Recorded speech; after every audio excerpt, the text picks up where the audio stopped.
MP হওয়ার জন্য এক একজন, মন্ত্রী হওয়ার জন্য এক একজন একেবারে সিনা ফুলাইয়া হাঁটতেছেন। অনেকেই আছেন তো জীবনে কোনোদিন রাজনীতি করে না, এখন নমিনেশন ক্যান্ডিডেট।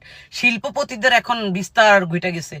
হায় রে, 17 বছর কর্মীরা রাজপথে থাইকা আন্দোলন সংগ্রাম জীবন দেওয়ার পর এখন আমরা যদি শুনি যে আমাদের দায়িত্বশীল নেতারা তোফা নিছে, ওইটার কারণে প্রত্যেকটা স্ট্রাগল করছে, আমরা যুদ্ধ করলাম, জনপ্রিয়তা ধুয়ে আমরা পানি খাইলাম, আর এদিক দিয়ে গাদ্দারদের কারণে আমরা আন্দোলন সফল করতে পারিনি, আমাদের নেতা লন্ডন থেকে আসতে পারে নাই, আমাদের নেত্রী জেলে ছিল, আমাদের কর্মীরা পশু পাখির মতো জীবনযাপন করছে।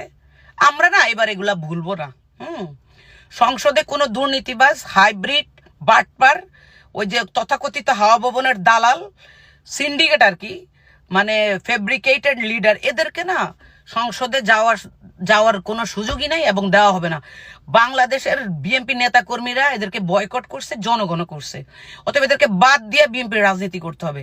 আর গতকালকে দেখলাম যে 5% মেয়েদেরকে আপনারা এই ইনক্লুড করবেন জাতীয় নির্বাচনে।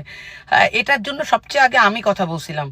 আমি গত 9-10 বছর ধরে দেখছি একেবারে নিজেদের কিছু লোকজনকে আপনারা মেয়েদেরকে প্রমোট করছেন।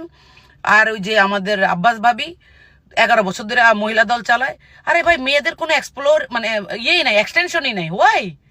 এই দলের ভিতরে সংস্কার চাই, সাথে পুরা বাংলাদেশের রাজনৈতিক নেতাদের সংস্কার চাই। ধন্যবাদ।